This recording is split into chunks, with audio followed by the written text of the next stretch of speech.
Hour 2 of Implicit Bias is just always so much more fun. It's because we've had a chance to maybe get in a rhythm. We're not starting out a whole new show. Let's be honest, it's because the crew has probably had like 5 or 6 weekly whiskeys by now, and they're just a little more fluid, maybe is the word. I'm your host, Kevon Bordelon. Welcome back into Implicit Bias, where we solve the problems of the world one weekly whiskey at a time. We've got a great crew for you here this week in the Mr. Lester's TSPL at the bar.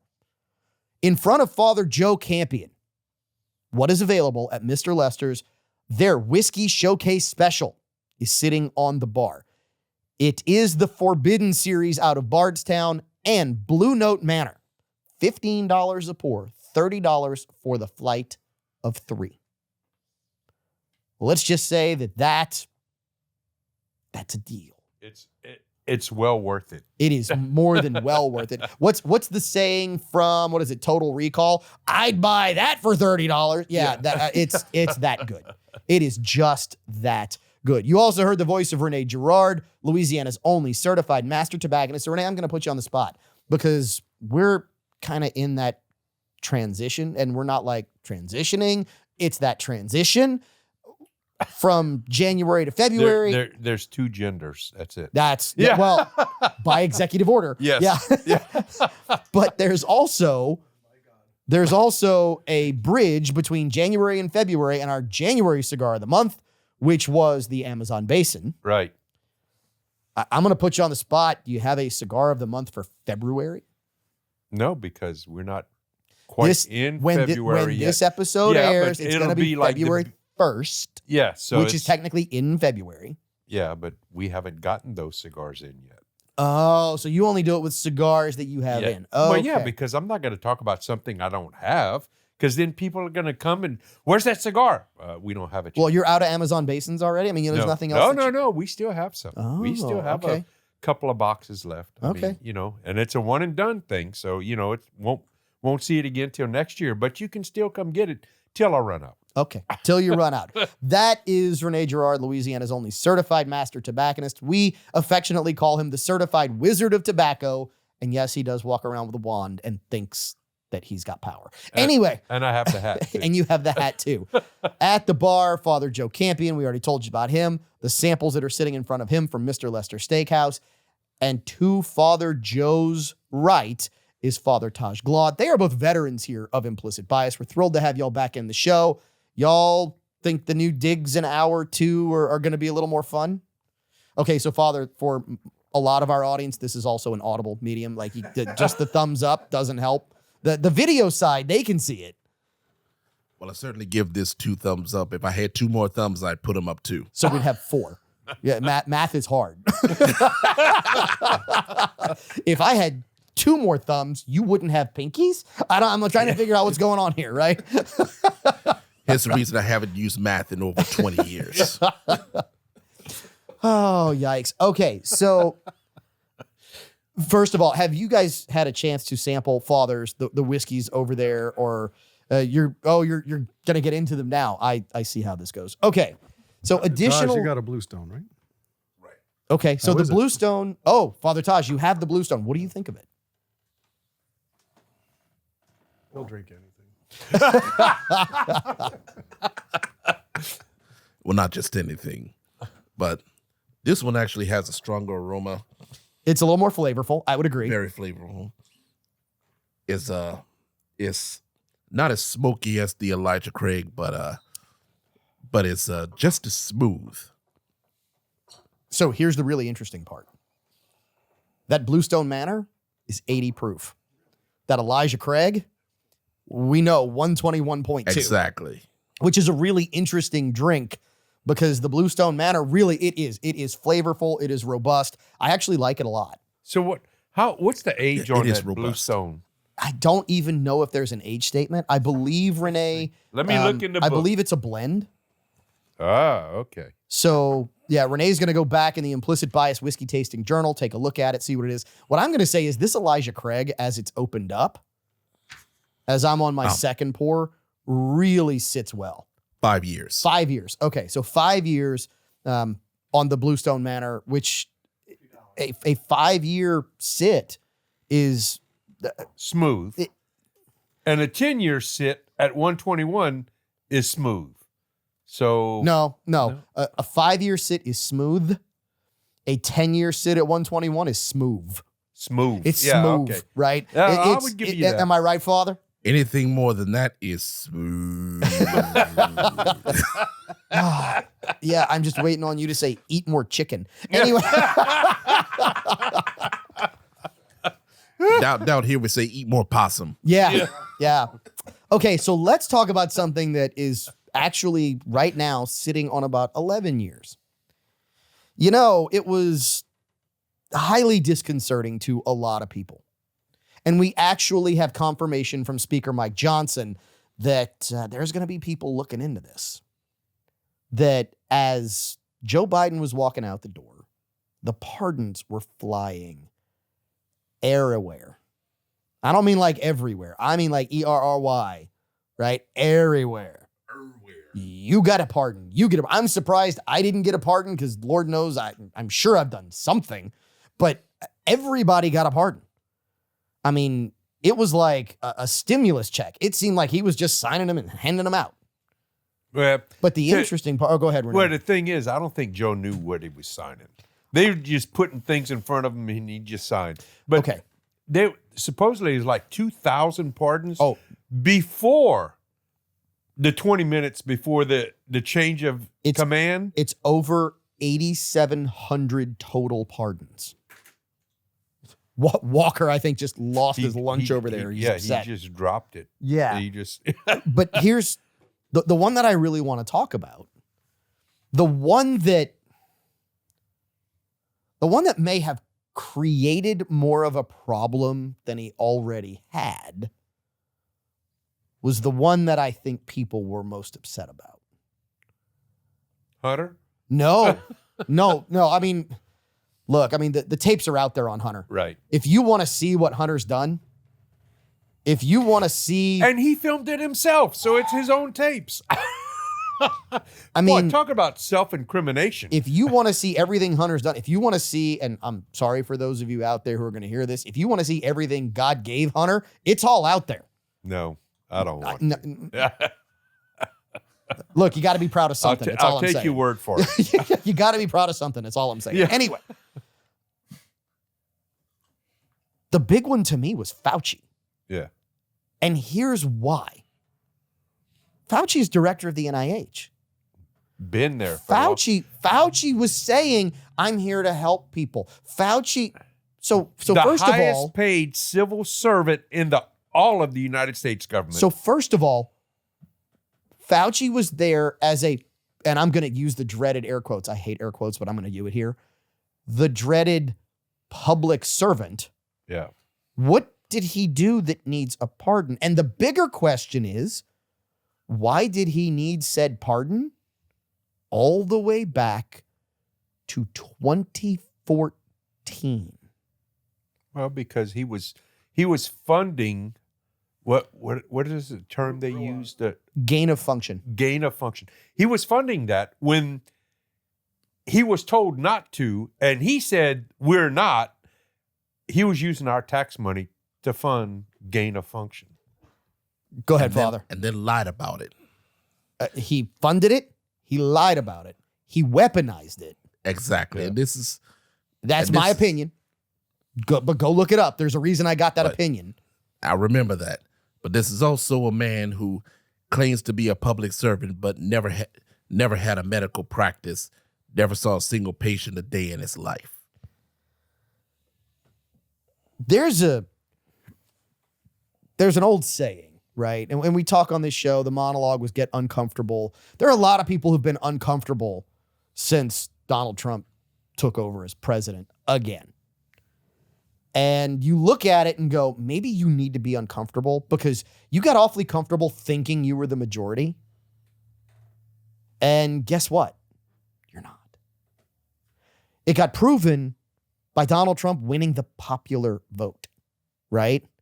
You're not the majority. You need to be uncomfortable and realize that little comfort zone you've been living in where you tune into ABC, CBS, NBC, MSNBC, MSDNC, CNN, Vox. You tune into your little world, right? And that's all the news you watch. It gets real comfortable there. It gets real comfortable listening to that echo chamber.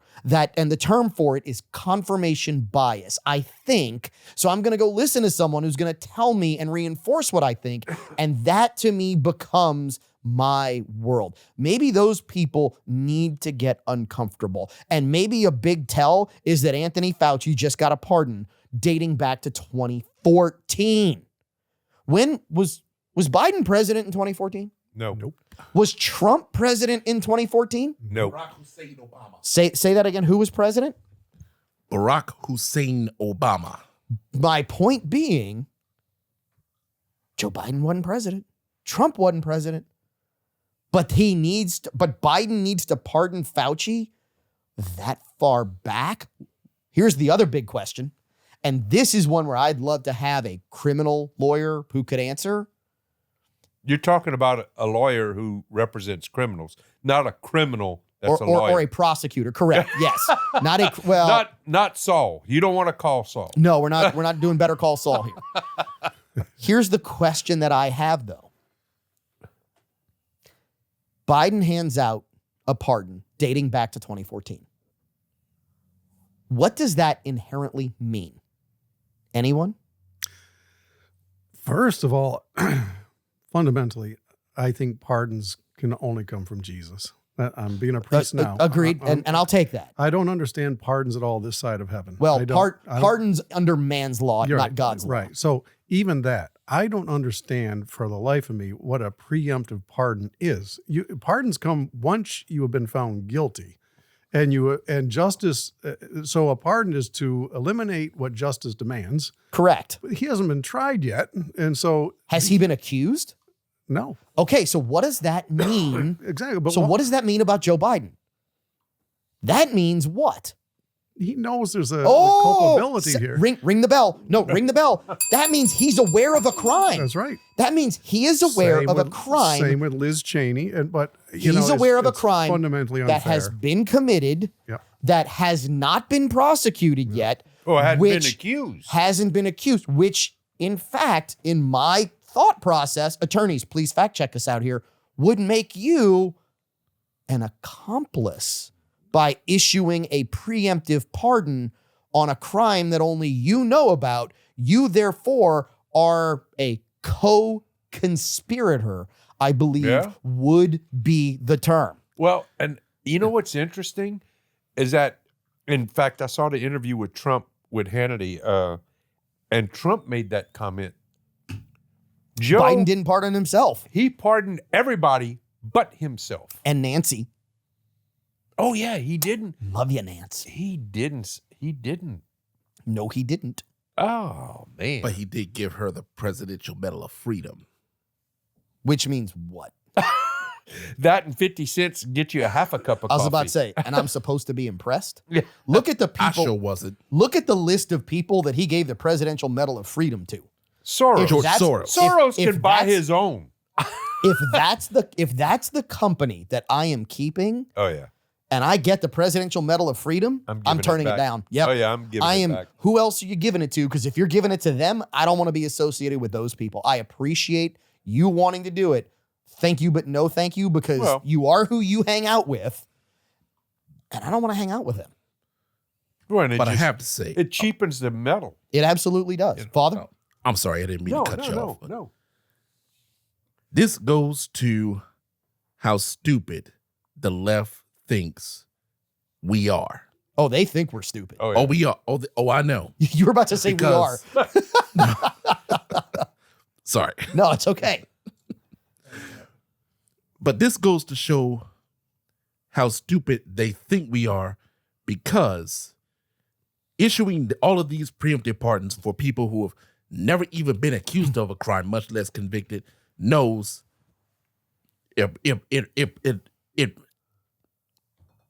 it proves beyond any reasonable doubt that they are aware of crime, that they are guilty of a crime. Here's the beautiful part of this. What I really love about where we are and where we've landed and how the pendulum has swung, it's this. There was a time 2-3 years ago when they would have said, right? The people who want to control you, the people in power, the elitists who want to make sure that you buy the brainwashing they're putting out through the media, and they would have had the media say it. That's how it would have come out. They would have said, and they're saying it now. They would have said, well, we have to pardon them because we believe that the current administration is going to go after its enemies and persecute its enemies. The beautiful part of this now is that no one gives a anymore. Everybody looks at it and goes, don't give me that line of BS. It's what I tell my kids all the time, especially as they got older. Son, don't bolt a bolt.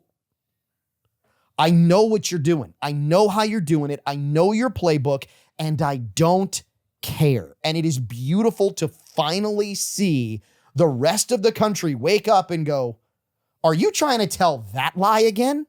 Because that doesn't fly. I tell my parishioners the same thing. OPP behind the pulpit. And by the way, just so y'all know, that is the Opelousas pistol packing priest. Don't misquote that. Just because your brain in the gutter does not mean that we are. Right, Father?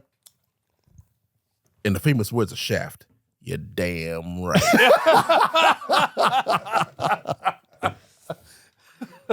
But that's the whole thing, especially the Fauci pardon to me. Now, what I really love about the Fauci pardon was they're playing checkers. Oh, yeah. And this was the beautiful part of this, because when I saw it, I went, they just went from frying pan to fryer. Now, we do not have an extradition deal with Russia. But remember the things that Fauci said and the things that Fauci did. He didn't just preach in this country. He preached to other countries. Shit, around the world. And if you told people to do things that you knew were harmful all around the world, we have a term for that. We actually used it in the Nuremberg trials. Anybody know what we call those kind of crimes? Treason. Well, treason is just inside the U.S. subverting the United States government and the will of the people and the Constitution. Crimes against humanity. Yes. The Soviet Union wants Fauci for crimes against humanity. Now, I don't know about you. I have no desire to be put in jail. I just don't. But if I had to pick a country to go to jail in, oh, I would go in the U.S. I'd much rather go to jail in the U.S. than go to jail in Russia. I'm just saying. Siberia is cold. Oh. You thought it was cold here during the snowpocalypse. Yeah. That's the snowpocalypse. Father, real quick, and then we got a break. This is what I would say to Russia. If you can promise Guilty verdict. that not only that you would punish Fauci by putting him in a 6x6 cell, all white, with no windows, no access to the outside world, give him only a mat to sleep on and a can to go to the bathroom in, and feed him only one slice of bread and a glass of water a day, I'd say, hand him over. Well, I tell you what, we hope you don't hand us over. We hope you keep us around for more of Hour 2 of Implicit Bias. Always more fun. We'll be right back.